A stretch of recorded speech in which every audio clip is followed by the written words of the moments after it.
Hello friend, आप सभी का स्वागत है एजुकेशन लाइन में। दोस्तों, कक्षा 11 के लिए भूगोल का जो रियल पेपर है, असली पेपर, वो आ चुका है। आप देख रहे होंगे यहाँ पे। तो बड़ी मुश्किल से पेपर मिला है। मैं फटाफट आप लोगों को शेयर कर देता हूँ, आप जल्दी से इसको देख लीजिए ताकि आपके पास टाइम भी बहुत कम है। तो आप फटाफट से सारा क्वेश्चन पेपर है वो रीड कर दीजिए। यहाँ पे देखिए, निम्नलिखित में से किस विद्वान ने भूगोल शब्द टर्म का प्रयोग किया था। ठीक है। निम्नलिखित से किस देश की सीमा भारत के साथ सबसे लंबी स्थलीय सीमा बनाती है, तो बांग्लादेश की बनाती है।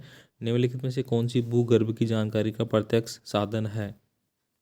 निम्नलिखित में से कितनी ऊंचाई पर ऑक्सीजन की मात्रा नगण्य हो जाती है।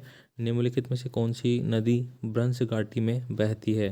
नेक्स्ट देखिए, यहाँ पे रिक्त स्थानों की आपको पूर्ति करनी है। पृथ्वी पर जीवन लगभग कितने वर्ष पहले आरंभ हुआ था।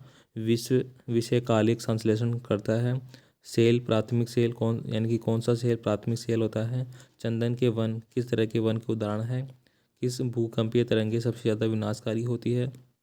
किस नदी की भारत की सबसे लंबी नदी है, यानी कि भारत की सबसे लंबी नदी कौन सी होगी आपकी। गंगा और यमुना दोनों ही है। आपको किस तरह से पूछा गया है क्वेश्चन, लंबाई में या फिर आयतन में, इसके हिसाब से आंसर देना है। नेक्स्ट देखिए, यहाँ पे दोस्तों बड़ी मुश्किल से पेपर मिला है और मैं आपको फटाफट से बता रहा हूँ। और इसकी पीडीएफ फाइल दोस्तों मैं टेलीग्राम पे अपलोड कर देता हूँ, वहाँ से आप फटाफट देख लीजिए इसको। और साथ ही दोस्तों, ट्वेल्थ क्लास के लिए जो इतिहास का पेपर है उसका सॉल्यूशन मैंने टेलीग्राम पे अपलोड कर दिया है, फटाफट आप जाके देख लीजिए। नेक्स्ट देखिए, यहाँ पे सही मिलान आपको करना है यहाँ पे। ठीक है। पंचनद, तो दोस्तों पंचनद कौन सी होगी आपकी, जिसमें कौन सी नदी आती है आपकी। तो इसमें चिनाब नदी आएगी आपकी। बंगाल का सोग, बंगाल का सोग किसे कहते हैं दोस्तों, तो दामोदर नदी को बोलेंगे। डेटाबेस चोटी है वो कहाँ पे है, आग्नेय शेल दोस्तों क्या होगी, बेसाल्ट होगी। सबसे ऊंचे बादल कहाँ पे बनेंगे। निम्नलिखित में से एक उत्तर देना है आपको एक वाक्य में। ठीक है, आपको इनको पढ़ लेना है, मैं ज़्यादा बोलूँगा नहीं ताकि आपका फटाफट ज़्यादा टाइम वेस्ट नहीं होगा। तो आप सभी क्वेश्चनों को है वो फटाफट से नोट डाउन कर लीजिए। यहाँ पे दोस्तों आपको सत्य सत्य बताने हैं। 3 जनवरी को पृथ्वी सूर्य के सबसे निकट होती है। तो बिल्कुल इसे आपको बताना है कि जो अपसौर और उपसौर की जो घटनाएं होती है वो आपको बताना है। तो 3 जनवरी को पृथ्वी सबसे नज़दीक होती है, तो ये बात सही है। नेक्स्ट देखिए, घाघरा नदी माप चांगुआ हिम नदी से निकलती है। वन नीति के अनुसार वर्तमान में 44% क्षेत्र वनों के लिए अधीन होना चाहिए। नहीं, गलत, 44% नहीं रखा गया।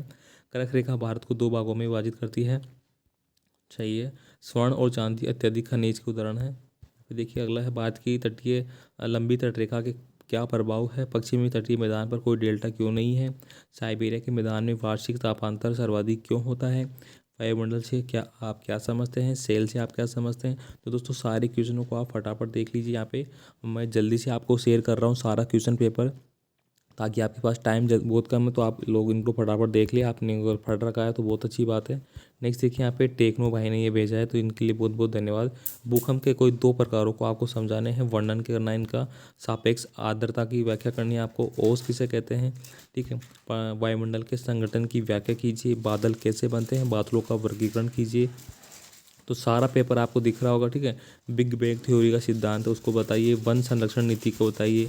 कायांतर सेल क्या हो गई।